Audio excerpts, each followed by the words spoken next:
Well, good evening, everyone, and welcome to a new live episode of He Said, He Said, He Said. A look at the world from a seasoned Black man's perspective. I'm your host, Alvin King, and welcome again to our show tonight. I hope everybody has had a great short week. And I want to begin this show tonight by saying thank you. And I want to take a moment to say thank you again to everyone who called, sent messages, posted, or simply took a moment out of your day to wish me a happy 66th birthday. Over 1,500 plus messages have poured in across social media. I've received cards, comments, heartfelt words. Someone even sang a happy birthday in my DM, and I think he should get that published. I've never heard that version before. And I'm truly beyond words and grateful for all of it. Some of you I've never met, and some of you I may never meet, but through this platform, I get to connect with some of the most incredible people in the world. And the fact that so many of you are still reaching out days later just humbles me beyond words. So please know that I see you, I feel you, and I am eternally grateful for each and every one of you. Thank you, thank you, thank you, thank you from the bottom of my heart. How you doing, Kendall? Thank you for joining us tonight. It gets harder each week to sit in this chair and try to bring you stories that uplift us, stories that make us laugh, stories that simply make us feel good. Because the truth is, we are living in a time where the weight of the world feels incredibly heavy, and much of that weight is political. It's being driven by an administration that seems more determined to divide us than unite us. And that division is showing up everywhere, in our neighborhoods, in our jobs, in our courts, in our social media, and every fabric of what used to feel like a functioning democracy.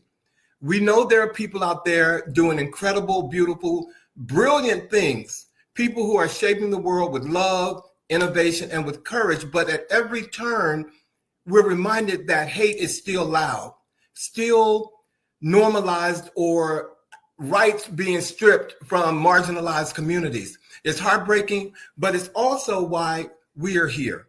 Because He Said is committed to being a resource to all of you all every week that we come on and we do this.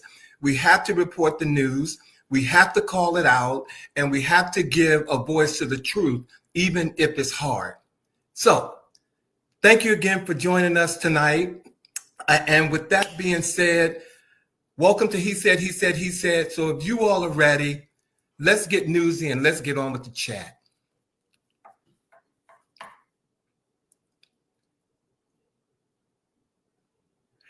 And we will get on with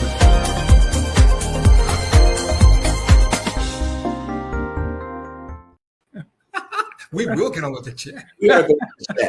We're gonna get on with the chat. We're gonna chat. Hey, my dudes, how y'all doing tonight? Very well. Your mind was spinning. Good evening. It's live. It's live. Look, the folks are here. Rose, Herbert, Monica, Michelle, thank you all for being here tonight. Thank you all. Thank you. Sean, Bobby, yes. Man in red, man in arms. Okay.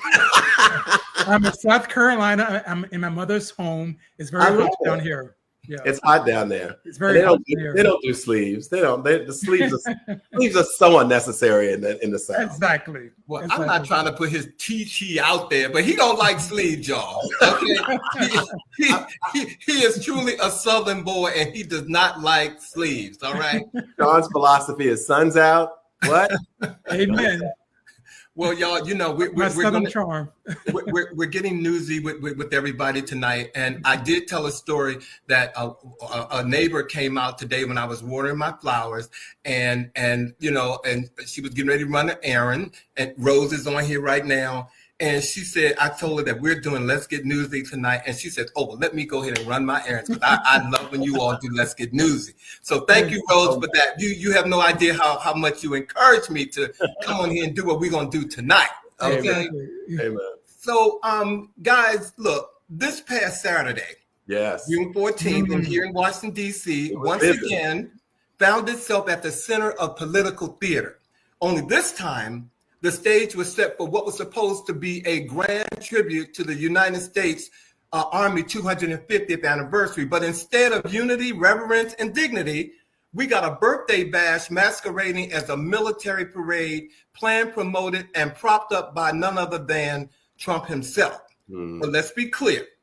This wasn't just any date on the calendar. It was a birthday. And how did he choose to celebrate?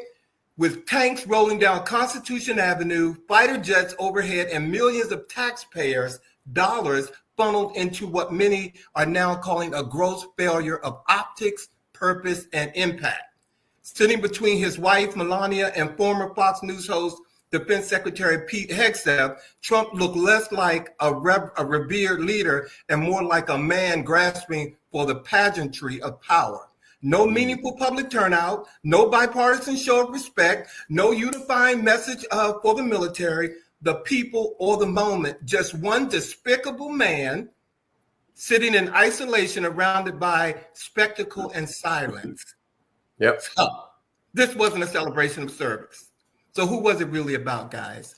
And my question to you is, do you believe the Orange Man's military parade was truly about honoring the U.S. Army, or was it more about honoring himself? Himself, of course. You think?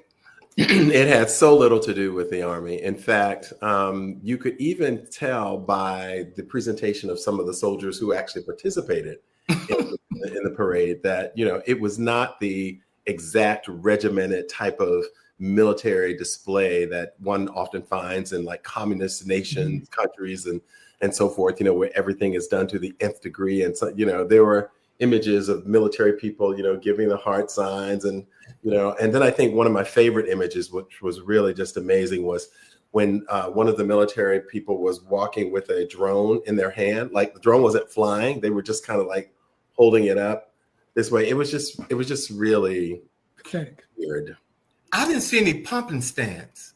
Now, I wasn't there. I didn't even look at it. But it was no, you know how you get the music and at least if it was down there, they didn't show it on TV. They did not. And here's the thing, you know, I was in the marching band for 2 years in high school. It's not very difficult to march. And mind you, I marched with the xylophones. Those things are effing heavy. Okay. Oh, wait 1 second. You marched with the what? Xylophone. Okay. They're heavy. And the more you know, Bobby. Who knew? Okay. that could explain all of them, you know. But needless to say, you know, you can march in step. I think that from what I'm hearing, some are theorizing that the soldiers were silently protesting, hence why they marched the way they did. They purposely were not marching in unison. But I think the bigger issue is this. Years ago, I said to people, this country has a lot of money, a lot more money than you realize. And the mere fact that we can spend $45 million in a short period of time to appease an imp, okay, shows that this country has enough money to feed the hungry, to take care of the homeless, to make sure that every kid gets education and early head start, to make sure there's health care for every single individual. We have the money. We just want to spend it on imps. So how do you feel about that, Sean? Well, but you know, and what hit me the most, even though it was our taxpayer dollars, but in a time when military families need support and resources, you know, he's spending millions on a so-called parade, you know, that I'm sure many are calling like a vanity project. So he's like just discarding all the things that the military, folks who are actually in the military need.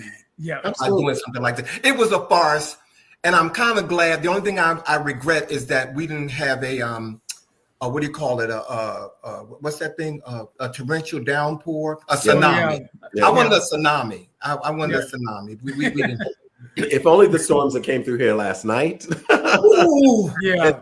Yeah, because trees were falling and everything here in the DMV last night. It was terrible. It was terrible. But it was done. It was done. Well, we do want to also mention the fact that although that parade was going on last Saturday, there were some other things going on as well. And that includes what was happening across the country, the No Kings protests across the country. Millions of protesters took to the streets last Saturday in a stark counter programming to the expensive parade that was, again, supposedly to commemorating the 450th anniversary of the Army. There were over 5 million protesters in over 2,100 cities, which is the largest single day protest against the president during the second administration. And one of the interesting things was when asked about the opportunity for protesters to protest against the actual parade and so forth, the president's response was that people would, in his most articulate way, said that protesters would meet very big force, is what he said. And although it's quite inarticulate, it was very concerning to me because, of course, peaceful protest is an American right. Right. Yeah. It is you have the right to do that as a citizen, as long as you are not destroying property, et cetera, et cetera. And of course, so there was a lot of concern about the safety of those who chose to protest against the parade. Now, I will say that there were no major clashes between law enforcement, although we all do know that there was the confrontation and the deployment of service people out in Los Angeles around the immigration protests going on out there. There was one person shot in Salt Lake City who was participating in the parades, and someone drove into a crowd of protesters in Virginia.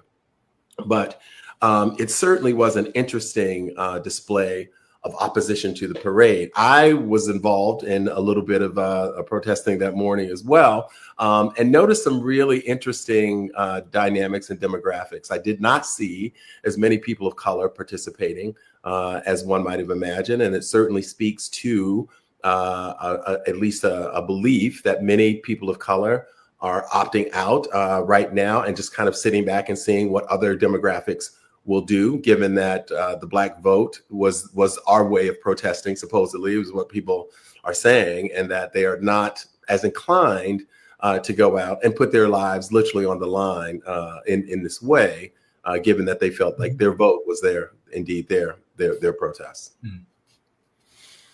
I'm going to go ahead.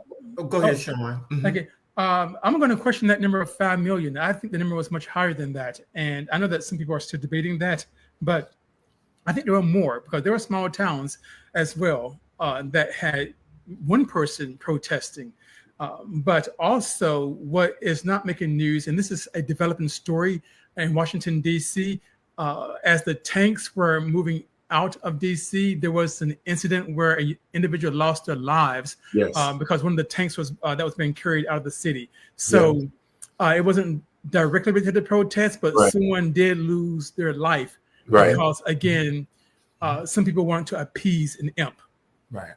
I'm still trying to figure that one out. I did read that story, and it said a woman ran out on New York Avenue. She tripped, and somehow, and once tripping, got stuck up under one of the trucks, actually, that was towing, as you said, one of the tanks. So she didn't get hit by a tank. She got killed, unfortunately, by getting stuck up under a truck that was towing. And she fell, and the tank just the truck. It was the truck that just happened to have been carrying the tank. Yes. I know that we have a story that we're going to go into, and Bobby kind of created a segue for it, but I want to give a disclaimer. We're going to talk about, certain participation. Bobby talked about the Black community not being, very present at the No Kings protest. And I just want you all to know that what we're going to talk about right now is real, and we have to talk about it, but we're not pointing the fingers at anyone in particular. We have no, we're not prejudiced or anything in what way, anyway, but we have to talk about this. But before, I want to say hello to George, Darren, my brother Darren is here, PJ Cates is here, Glenn Baker is here. Good to see you, Glenn, on here. So go ahead and take it away, Sean. I'm sorry. Yes, this is quite interesting. So we all, or some of us, are familiar with the Florida State Senator, Iyanla Garcia, She is the founder of Latinas for Trump, and she is now denouncing his policy when it comes to immigration. She basically has stated that this is not what we voted for. But I'm thinking, well, what did you think that you were voting for? So it's kind of bizarre to me that now she, along with a lot of people in South Florida in particular, Latinos, and I don't know if she's Cuban or not, but I'm going to assume that she's possibly might be part of the Cuban population because she is, like I said, the state senator from Southern Florida. But to me, this is kind of like an FAFO moment. But here's something that she said. Here's something that she said in a statement that I find very, very, very bizarre. She said, this claim, this is not fair. This sense of unfairness and injustice that is not what American people value. So basically, she's saying that that this sense of fairness, this sense of justice, it's not the American way. And I'm thinking to myself that you say that it's not the American way. This is not what is American value. But you all put the label on former President Barack Obama, calling him the deporter in chief. And he actually did give immigrants due process. That's not happening right now. And so I find it hard to have any kind of empathy, maybe a little bit of sympathy, but I have no empathy regarding her in particular, because she was a very, very strong advocate for this orange man. And now she is part of a community that is seeking support. From who? From us? Not from the Asian community, not from the Arab community, not from the South Asian community, not from the Native American community, but specifically from the foundational Blacks of this country. I'm sorry. I know you said you have no sympathy. I certainly, I mean, you're not saying that you don't have sympathy. I don't have any sympathy for anyone who voted for the orange man. And since we're talking specifically about the because there's been a lot of discussion out there, talk on social media about even the No Kings protest, how Latinos were saying that, you know, where are the African Americans? You know, doesn't this mean, you know, a lot to you? And I'm like, it meant a lot to us in November. We're here because a vast majority of the Latinos, partly because they believed in Trump, partly because of their culture, who just don't believe that it's a woman's place to lead. So that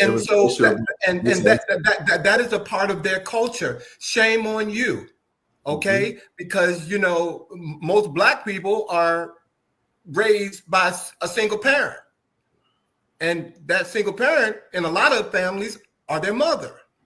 So we know how strong women are. We know how strong Black women are, but apparently they didn't hear that, and we're in this predicament now. So FAAFO, you're right, Michelle. That is what's happening right now. So no sympathy for the Latino community, Cuban community, anybody who voted to have Donald Trump put in office. Shame on you. I'm sorry that your families are being ripped apart, but he told you what he was going to do and you didn't listen. Yes, and it's quite sad because, again, as you said before, we have been there for so many other communities in so many ways. And just even reading about the Arabs in Michigan, those who were Arabs for Trump, that organization has changed its name to Arabs for Peace because they no longer want to be recognized or associated with the imp. But I'm like, it's too late now. It's too late. It's too late. Okay. You know, you were warned. You didn't want to believe us who have 400 years of experience dealing with this kind of stuff. Okay. So I don't know what to say. You know, I can't get out there and fight anymore. I did that. over the years. For 20 years, I was out there on the streets in the cold, in the heat, in the rain, protesting and doing all this for all people. Right. But I'm done. And Bobby, thank you for being out there on behalf of us who are on this panel who were not out there this weekend. You look quite cute. Had your little colorful shirt and stuff on. I saw a lot. I'm surprised we don't have a picture of Bobby on the streets. Oh wow! He was out there protesting. No, on the streets protesting. You were out there and you look good. I wish we had a picture of it. Hey, Rodney Bryant, thank you for joining us tonight. He said, "Girl, bye." Right? Okay. Well, I certainly wanted to try to use my voice to just say that, you know, the whole notion of the direction of our democracy right now, and it's certainly the notion of a king, if you will, and one who would act in that way is certainly something that was of concern to me. But I felt the concern of others. I felt the absence of younger people as well. So there were a couple of demographics that were really interesting to see who were not present during those marches. So yeah, if anything, the Latino community needs to turn to white America, because this is their fight. You know, white Americans need to step up. And what I mean is this. You know, I have great liberal white friends, but they are in a bubble in Washington, D.C. Okay, but they all need to step up to their parents, to their siblings, or whomever, and say, "Hey, no, you're not going to say that about my friends of color, whether they're Black, whether they're Latino, whether they're Asian, but they got to come harder." But as far as our community, okay, and hearing some of these folks say that, "Oh, they're coming for us next." Well, we've been doing it for 400 years, as I said before. Let them come. They will try to beat us. They burned our cities. They've taken our communities. They've taken our wealth, and we're still here. And like Maya Angelou said, still I rise. Okay. And we still have more show to go. And you know, I'm gonna use this as a segue to say, you know what, Sean, we're gonna call you, but we might not have our phones that we're gonna call you with. Okay. well, folks, move over Verizon, step aside T-Mobile, AT&T. Don't even pick up the phone because Trump Mobile is here. Yes, you heard it right. The Trump organization just announced their very own cellular phone service, creatively titled Trump Mobile. Because why let Apple, Samsung, or reality hold you back when you can just sell America a phone with a fantasy? For just $47.45 a month, a not so subtle nod to the 45th president himself, you'll get unlimited calls, texts, and data. All the freedom to text your friends, stream conspiracy theories, or call your lawyer on demand. But wait, there's some more. They're also planning to launch a brand new Trump phone for the low price of $499. And yes, according to his organization, it will be built right here in the USA. Now, whether it functions in the USA is another story. So the launch just happens to line up with the 10-year anniversary of Trump announcing his first presidential run, because if there's one thing the Trump family understands is branding birthdays from last Saturday, okay? All I'm saying is I wouldn't buy it. I would not put my hands on it. That, to me, that's like buying the devil. For me to put, but there's some serious ramifications about him having, or them having, their own phone line. There is some serious ramifications because he would have access to data that he shouldn't have. And how could that pass through the FFC? The FCC. FCC, what is it? Yes, the Federal Communications Commission. Yeah, Commission. Yeah, so I used to cover the FCC as a journalist, and there's so many violations to have a figure in high office owning a telecommunications company. Okay. I'm sorry. Rodney Bryan said he'd rather have a jitterbug. I'm sorry. Rodney, you were wrong for that one. Okay. It's insane. we're talking telecommunications, Yeah. an agency that falls under the executive branch of the government. Okay, which means that he will appoint the chairman of the FCC, if you will. It is more than a conflict of interest. It is. Yes. Oh, God. And viewers, I want you all to know, when this came up in our production meeting this week, my two brothers before me, I said, did you all hear that Trump has a phone? They were like, you can't be listening to everything online. You can't, they took me down there. Yes, I'm full disclosure. I said, y'all didn't read the news. This is some real stuff that they're trying to do. I thought our production meetings were Vegas rules. I'm sorry. Yeah. I'm sorry. They do beat me too, you all. Okay, they do. I'm sorry. I wasn't supposed to tell you all that. Okay. I'm going to keep the show moving. Okay. And in a slightly different direction, I want to talk to you about a serious court case that was in front of us just recently.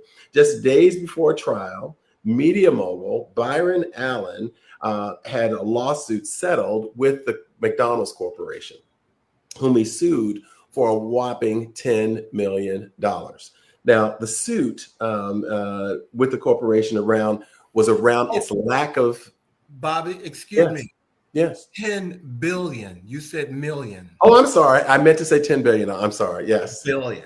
Yes, with the B. Thank you for that. It was a lot more money, 10 billion. A lot more money. But the suit was around the corporation's lack or refusal to advertise with Black-owned companies. And the details of the settlement are sealed, which always makes me a little suspicious, because I'm just like, when they're sealed in that way, what is it that you really, really don't want us to know?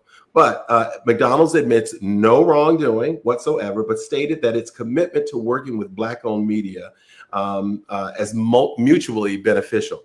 Now, in terms of Allen's statement, Byron Allen, whom we know is a huge media mogul, his statement said that many of our preconceptions have been clarified, and we acknowledge McDonald's commitment.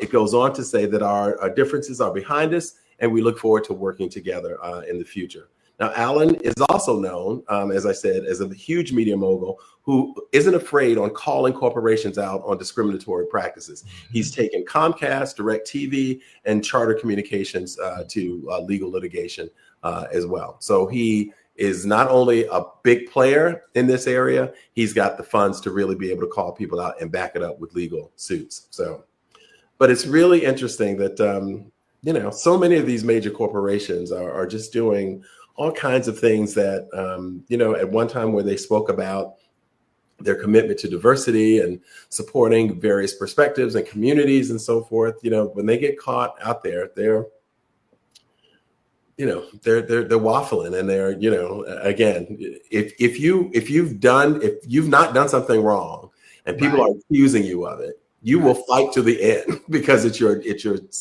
name, it's your brand. And so this whole settlement is really interesting to me. And again, we don't know the details of it because they are sealed, but according to Byron Allen, they are ready to move forward. I love Byron Allen.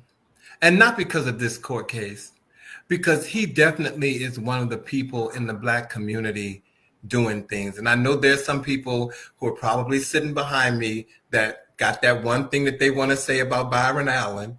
And I know they might be sitting in front of me too, but I know there's definitely some people behind me screaming something about Byron Allen, but he looks out for Black people.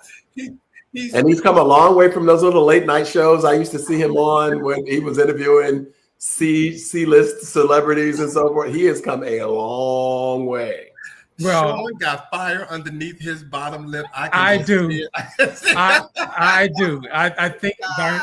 Well, I think he had sleeves on when the show began. Look at it; it just blown right off. Like, well, congrats to Byron, but here's the big issue.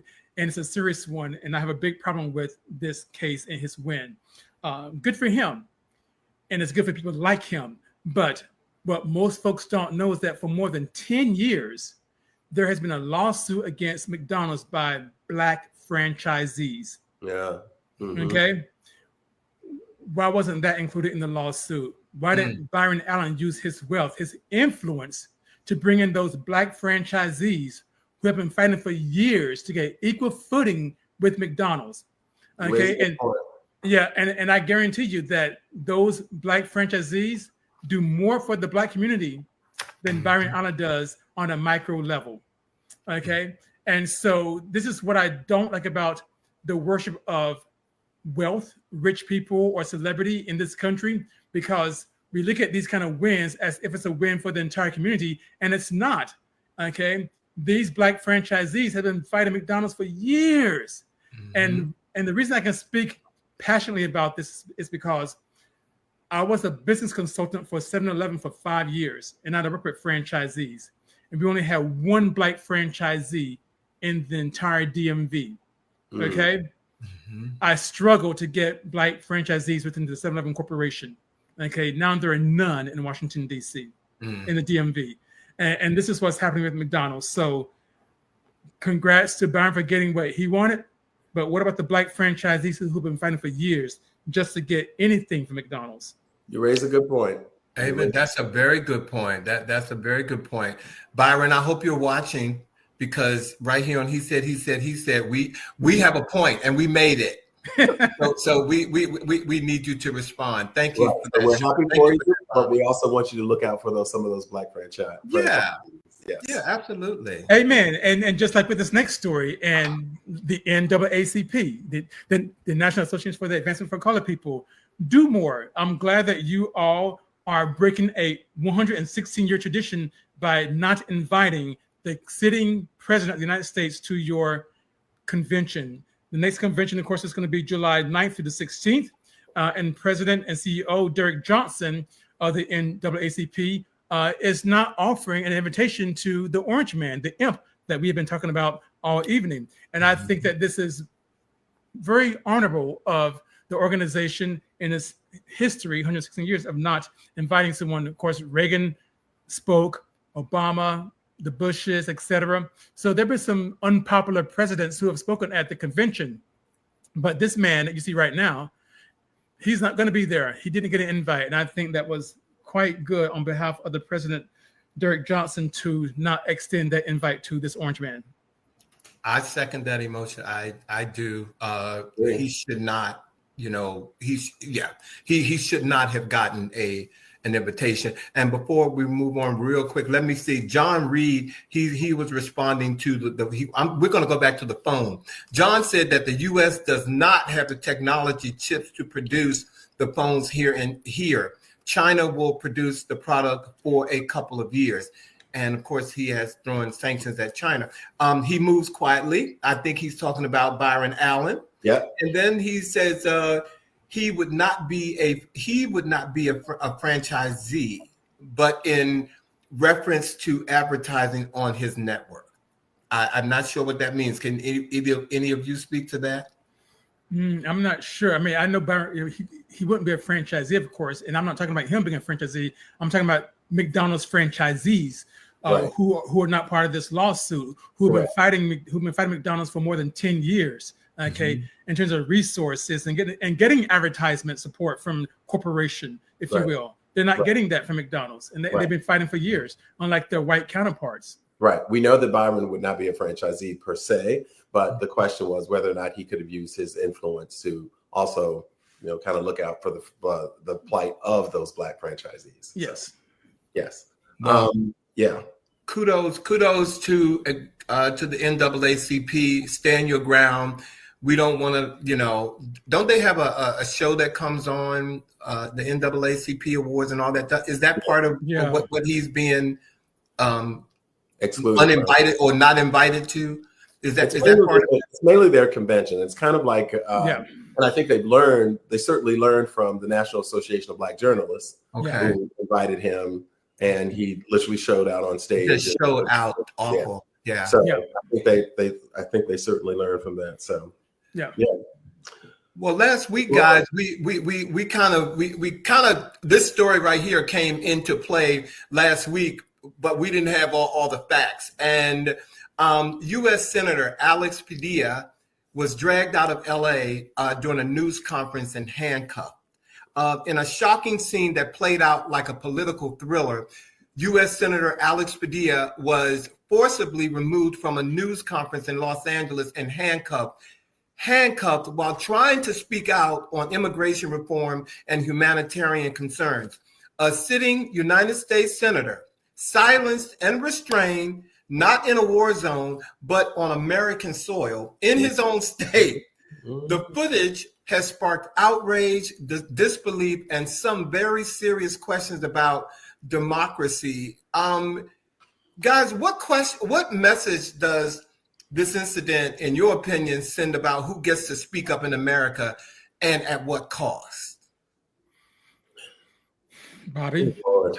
It is such a sad commentary on so many levels and dangerous.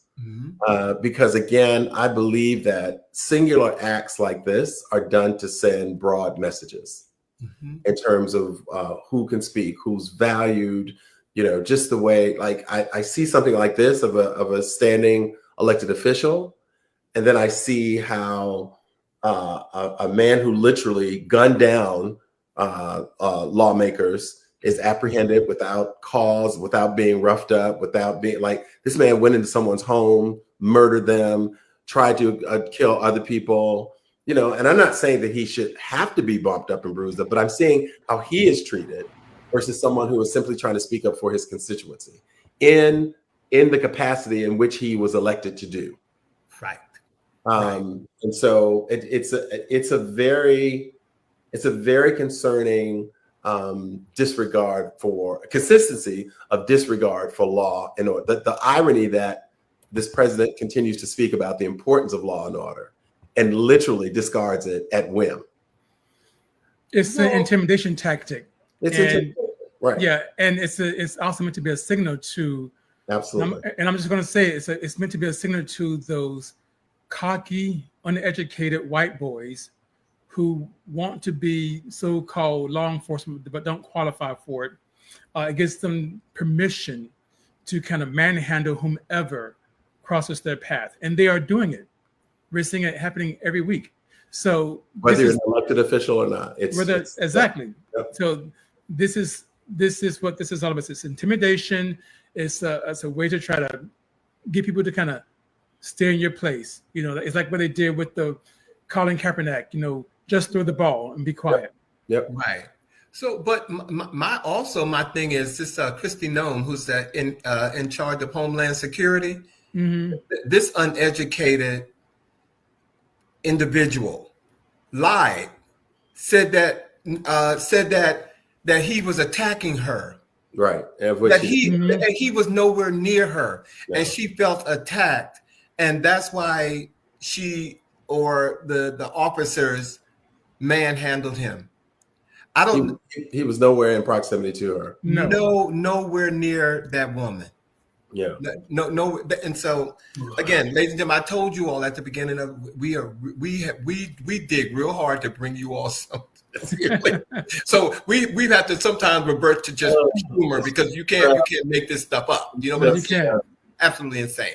Well, as if it just couldn't just get worse. It just, since you mentioned, Mr. Let's just close everything in terms of our production shows. We struggle and wrestle with the amount of information that we bring to our viewers revolving around the administration. But part of it is the strategy of the administration, what they call, flood the scene, flood the gates with information. And so there are all these things that we're bringing to you guys because we do think it's of interest to you and things that we need to keep in mind. And unfortunately, I have to give yet another story about the administration, and it has to do with the immigration crackdown continuing. The administration is heavily considering expanding travel restrictions by potentially banning citizens from an additional 36 countries from United States entrants. And issues of concern per the administration include an overall assurance of American safety and foreign nationals following American laws. Now, we want to point out that 12 countries were banned earlier this month, citing protection against foreign terrorists, which again is quite ironic given the national terrorists that we find ourselves dealing with. Mm-hmm. Now, many of these countries are on the continent of Africa, which is another thing that we are pointing out. In fact, 24 of the 36 can be found on the continent of Africa. And of course, our Secretary of State, Rubio, also cites that part of the issue is the lack of competent or cooperative government management of identity documentation. These countries vary. They include, and I'm going to just run down quickly some of them, not all of them, but Angola, Barbados, Cambodia, Cameroon, Ethiopia, Gambia, Ghana, Liberia, Nigeria, Senegal, and Zimbabwe, to just name a few. It is just an ongoing, again, flooding of, and all of them together, a huge distraction. Mm-hmm. Because again, while all of this is going on, the parade, the immigration crackdowns, U.S. senators being manhandled and so forth, there is a bill that is trying to be slid in under the radar that would literally impact the lives of American citizens in profound. It's crazy. It's crazy. They just better leave my travel alone. Vincent Fleming said that that basically they don't. The sheets are not needed anymore. Yeah. I think I know exactly what you're talking. Absolutely, because there were that they were doing. They were under white sheets with right. And that's not required anymore. And that's not required anymore. No more show and tell. Just tell. Yes. Yeah. I wonder if there's something more there, because I didn't get all those countries, but thinking about some of them, I know that a lot of them did not capitulate to the Orange Man in terms of giving him a gift, if you will. Mm-hmm. To basically pay to play. So I wonder if something that has to do with, I don't know. I'm just putting that theory out there. And again, it's just a theory. Its track record certainly suggests that. When you think about Qatar, for instance, now again, a $400 million jet is nothing to them. We know the wealth of that country. Right. Yeah. But it's also very symbolic. I mean, it may not be a lot in terms of their economy, but the reality of it is $400 million is $400 million. It's $400 million, no matter how you look at it. Well, we're going to have to close out our main topic. Sean, you want to close us out tonight? Yeah, I do. So this is not related to the imp in chief, but with such gusto, doesn't he, Alvin? He just go ahead. But I think this is an election to watch. So as we all know, that there is a mayoral race in New York City. And this is a pretty big deal. This is the largest city of the United States. And we have two people who are getting most of the news buzz, if you will. And that's Andrew Cuomo and Zohran Mamdani. So now a lot of the focus is on Zohran Mamdani because he is a Ugandan-born Indian man who came to this country with his parents at the age of 7. And of course, he's an assemblyman within the New York City government, and he's now running again, like I said, for mayor with a few others. It's a big field, but Mamdani and Cuomo are getting a lot of the news. But people need to keep in mind that New York has what they call ranked choice voting, and voters in New York get to pick 5 candidates. Okay, and those candidates will be ranked, and whoever ends up with 50% of the vote, that person becomes the candidate for the Democratic when it comes to the general election in November. So now, like I said, Zohran Mamdani is getting a lot of buzz because he's born in Uganda. He's age 33, I believe. I forget his age, 33 or 35, something like that. He just got married. Okay. And he's, like I said, Indian, and he's very, very, very progressive. He's been very, very vocal about his thoughts on Israel and Iran and some other issues regarding healthcare for New Yorkers and education for New Yorkers. But I think that because they have ranked choice voting, that the comptroller, Brad Lander, might end up coming out on top. Oh, from what I keep seeing, Cuomo, they say Cuomo is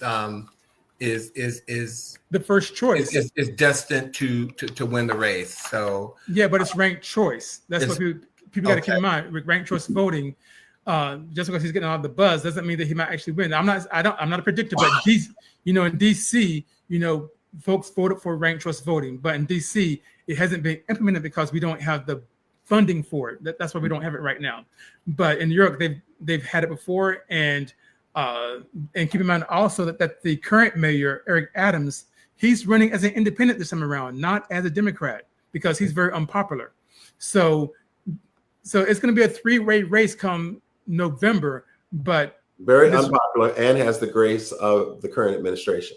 Yes. Correct. So, he needs to, well, I don't live in New York, but we don't need another crooked person running. We don't, well, and that's our next talk show, ladies and gentlemen. Okay. Well, ladies and gentlemen, thank you. That was our top story, but we got some entertainment news. I'm sure you all have been paying attention to the news, and there's a lot of hot stories in the entertainment world. This was kind of hard for me, but tonight we're going to dive into a story that's sending serious shockwaves through Black Hollywood and beyond. Entertainment mogul Tyler Perry, writer, director, and studio owner, and pillar in both faith-based and mainstream entertainment, is now facing a $260 million lawsuit from the Oval actor Derek Dixon, who is accusing Perry of sexual harassment. According to reports, Dixon claims the harassment took place over several years during his rise in the industry, and most damning of all, he says he has emails from Perry that suggest an abuse of power behind the scenes. Now, we live in a time where the line between allegation and cancellation moves faster than facts. And while we must protect and believe victims, we also must acknowledge that Tyler Perry, like anyone, is innocent until proven guilty. Still, this story raises some uncomfortable but necessary questions about power, about trust, about silence, Bobby and Sean, and about how even the most respected names in entertainment are not immune from controversy. I'm no lawyer, but I'm just going to say right now, you're innocent until you're proven guilty, because yes, I've seen some of the text messages. I read some of the text messages, but this was also a grown man going up in a grown man's bed. I'm still stuck on the beauty of that line about allegations and cancellations. I'm just like, come on now, right? Well, I mean, but when you're Black these days, you are just, the minute they say something about you doing something, especially sexual allegations, and I'm not making a mockery of it, but automatically you are guilty. Yeah. And don't let it be gay related. You over hot coals. There are many issues and many layers to this one. I think that, when you are a person of such notoriety, you are a target to people who will try to capitalize off of your wealth, and areas for which you find yourself vulnerable. And I say that because, of course, Tyler Perry's sexuality has always been a vulnerable spot in his career, I believe. I don't think it has to be as vulnerable as it has been in 2025, because I say to myself, it's not as if someone has the power to determine whether or not he would green light projects, or like he has his own thing. So it's like, but I also really question, when you are a person who is so vulnerable to these types of accusations, you are then required to move in a certain way. Exactly. Engage with people in a bit of a guarded way, because of the fact that people will try to do this. This gentleman apparently met him as a server at the opening of his studio. If you all remember that huge opening, all the celebrities were there. This gentleman was a server. Mm-hmm. How does a server get your phone, the number of the guy who is like? Yeah, I have a theory about that, Bobby. And well, Lana Turner was, look, come on now. We got to go back 50 years when Lana Turner was discovered at an ice cream parlor and somebody gave her card. Yeah, and that's my point, Alvin, is that a lot of people were, even today, they're servers. And you both know, I'm no fan of Tyler Perry, not at all. And for Derek Dixon, well, he didn't rise very far, did he? And second to that, and no, it's just like, to me, Alvin, I also read the text. it looked like Tyler Perry, and again, I'm no fan of his, was trying to just actually date. Yeah, I think he was trying to date a grown man. Yeah. I do too. I just, again, my point is, and we can keep talking, but when you're a grown person ending up in a grown person's bedroom, but the only thing you can say is because they have so much power that you just couldn't say no. Yeah. There's something selfish going on with you too. Maybe you just absolutely. Yeah. So Yeah. And Benson says when he used his platform to speak, Benson said when he used his platform to speak truth on the award show. Oh, on that award show.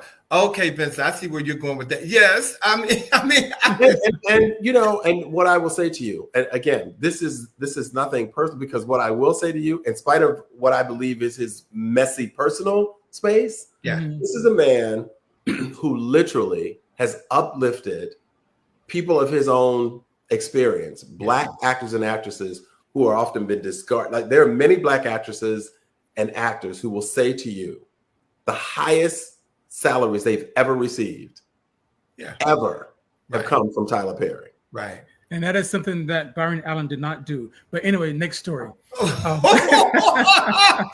Bam. Okay. Next story. Wait a bounce. That's something Byron Allen didn't do. So we're moving on from that. Okay. So many of us have watched ABC World News, ABC News in general, and one of the most recognizable faces on ABC News was national correspondent Terry Moran. Terry Moran has been axed. He has been let go from the organization. His contract came. They actually abruptly ended his contract a month before it's supposed to be renewed or negotiated, and so he's out.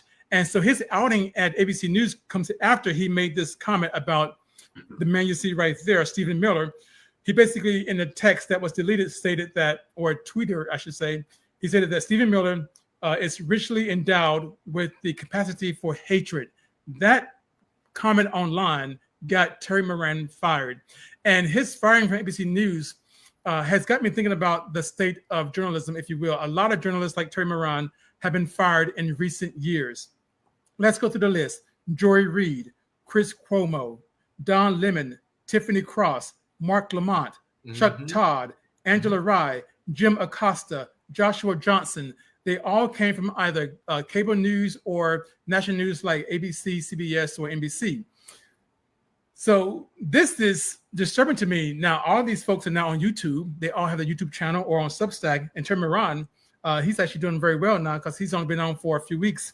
And he's already got thousands of subscribers on Substack, making some money, probably more than what he made with his contract with ABC News. But needless to say, what does this say to you guys about the state of journalism? Well,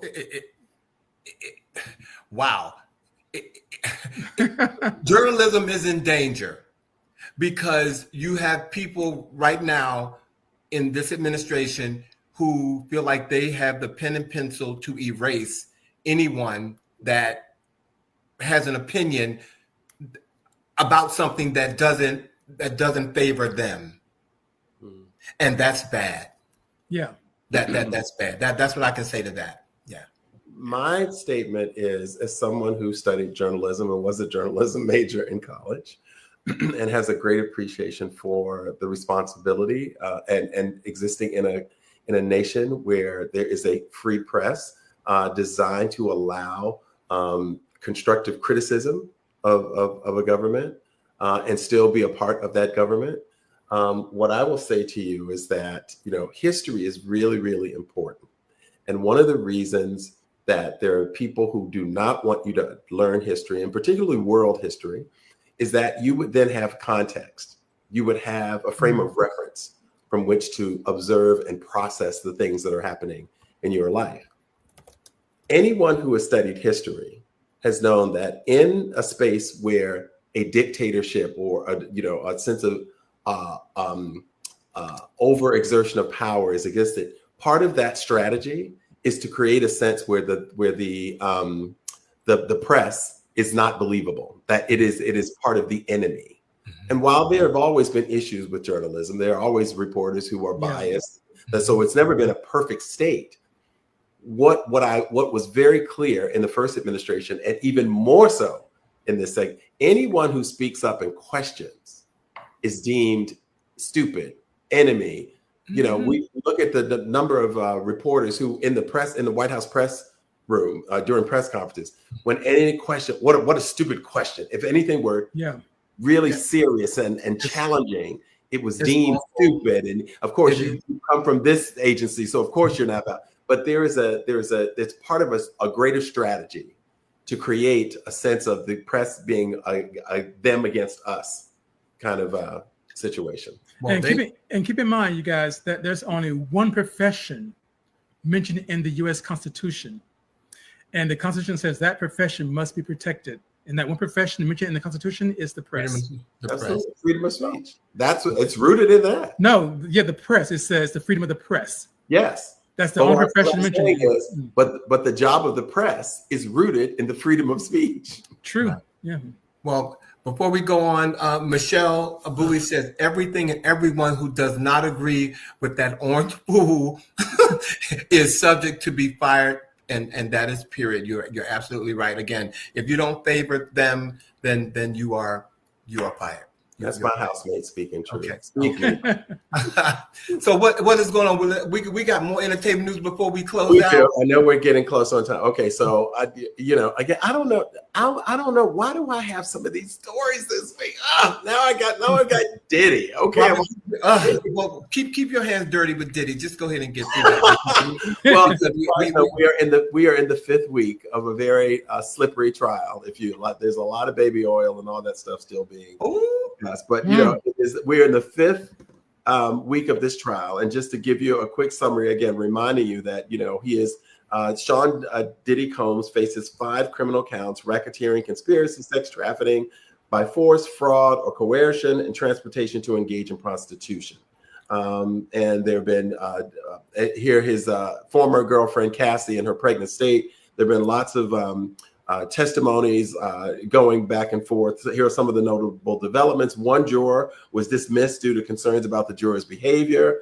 The trial was adjourned unexpectedly due to a sick juror. I wrote my notes here that the prosecution is expected to rest its case soon, with the defense then presenting its case. And most recently, jurors were required to actually watch some of the footage from one of the alleged freak-offs.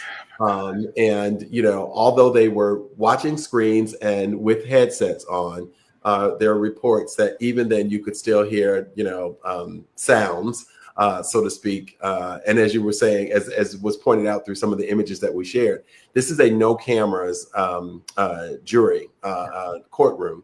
And so a lot of the renditions and versions of what we're seeing are artist renderings and so forth. It's the fifth week, and they're trying to dismiss it. They're trying to have a dismissal of this or that, and it's ugly. I'm trying not to think he may get pardoned as well. What you say that once again? I was going to say, and there are some who believe that he has the capacity to be pardoned. Yeah, well, be pardoned, but there are some people who feel like he's going to get what do you call it? He's not going to be found guilty. Because a lot of the cases that people are coming up with are falling apart. Right there. Yeah. And some of it, going back to some of your theory with Tyler Perry also, is that there are some people who believe that while some of these things are not necessarily things that many would choose to engage in, that there were grown people doing what they were consenting. And then once things got out of control, decided that they wanted to, go in a different direction. So. Yeah, nobody's clean. Nobody's clean. Nobody's clean. And also, this just came out this week in a powerful movement of vulnerability and truth. Grammy Award-winning singer Chrisette Michele recently shared that at age 52 years old, she was officially diagnosed with a severe case of autism, in her own words. And for her, the diagnosis wasn't a setback, it was clarity. She said, and I quote, "My life finally makes sense now. And for so many people and fans who and neurodivergent individuals alike, that statement resonated deeply, because sometimes understanding yourself is the most liberating kind of healing. Chrisette Michele has always been an artist with depth. Many of you know her for her involvement in the Trump's first term in office, and she performed for him and you all canceled her.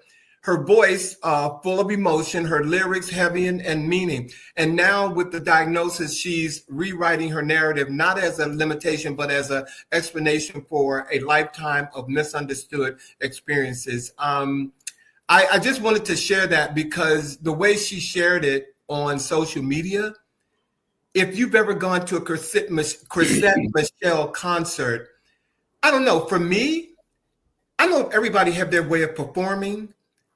How she performs looks a little disjointed to me. That's the word that I'm going to use. Great singer, but there was always, even in the beginning, never would I have, and probably won't now, but she said it, that perhaps the autism was a part of it. So I just wanted to share that story about Chrisette Michele. And speaking of Michelle Sims, she said that the waiter, getting back to Tyler Perry, I think it is, the waiter I will have whatever Sean had, please and thank you. Okay. All right. So we're going to close out entertainment. Oh, Lord. Okay, so again, going back to our production show, we were talking and so forth, and we all were kind of exhausted by the time we were lining up all these stories and thinking, oh my God, there's so much weightiness going on that we thought, you know what, we're gonna end this week with a feel-good story. Yeah, that's what we're gonna do. We're gonna try to lift the energy before we let you all go this Friday evening. And what we're gonna do is tell you about a Staten Island bodega owner who started this incredible incentive by rewarding students with groceries for good grades.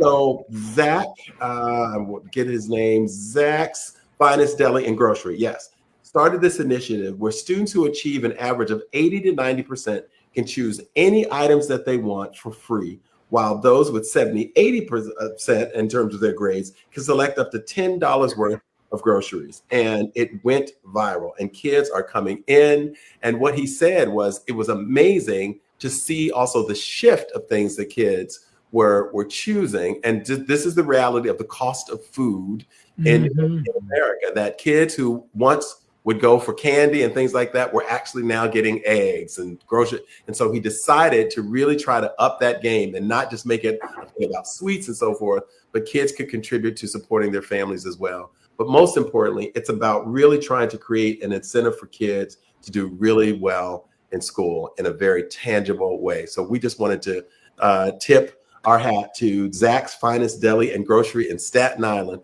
for really kind of creating a viral initiative for kids to really do well in school and be rewarded in a really tangible way. Not new sneakers, not, just endless money, but just something that they can give back to their families who supported them in their success. So that's all. Yes. Thank you, Bobby. Thank you. And because Bobby was very adamant about us having a feel-good story before we left. He really was. For many of you all who follow us, we haven't had a Black Excellence segment. So tonight, we're going to bring a Black Excellence segment to you guys tonight. So if you are ready, let's have some Black Excellence tonight. Yes, let's.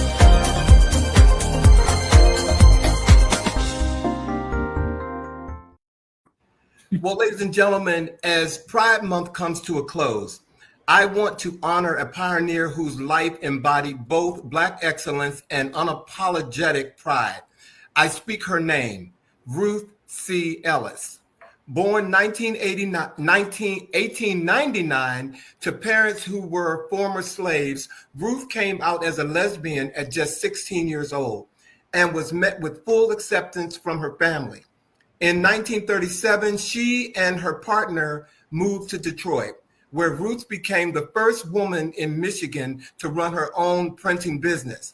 But her home was more than a business. It became a haven for Black LGBTQ folks. Ruth offered food, shelter, support, and even paid college tuition for young people who had nowhere else to turn. After Stonewall at the age of 70, Ruth began speaking across the country for gay and lesbian rights. And at 100 years old, she led the San Francisco Dyke March, still standing strong and showing up. At the time of her death, at 101, she was recognized as the oldest out lesbian in the United States. She is the subject of the documentary Living with Pride, Ruth C. Ellis at 100, and is the namesake of the Ruth Ellis Center, a shelter for homeless and at-risk LGBT youth in Detroit. Tonight, I honor and speak her name, her service, and her spirit. For my Black Excellence series tonight, I proudly honor Ruth C. Ellis. See? Come on now. Come on. Now that's good stuff. That's how it is. That's Bobby, That's how we do.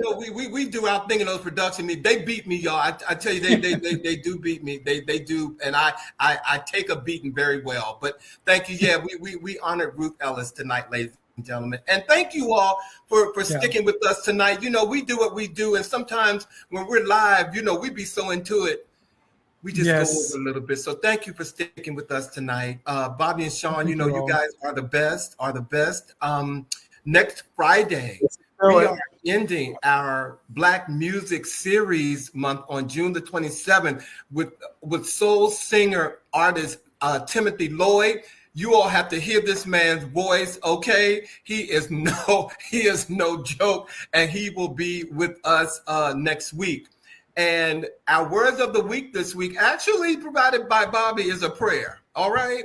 On Juneteenth, we pray for the end of racism, radical inequalities, and hatred in our nation, for an end to all forms of slavery and human trafficking in the world. Living in God's grace and forgiveness, may we confess and confront our own prejudices and fears, serving as catalysts for change, reconciliation, and healing. Amen. Amen. Amen. Amen. Ladies and gentlemen, thank you all again. Thank you, Bobby and Sean, for being here tonight. And we look forward to seeing you all on the next live episode of He Said. He said. He said. Hurry home, Sean. We need you back here. Yeah, safe travel. Thank you. I will say Up to the family.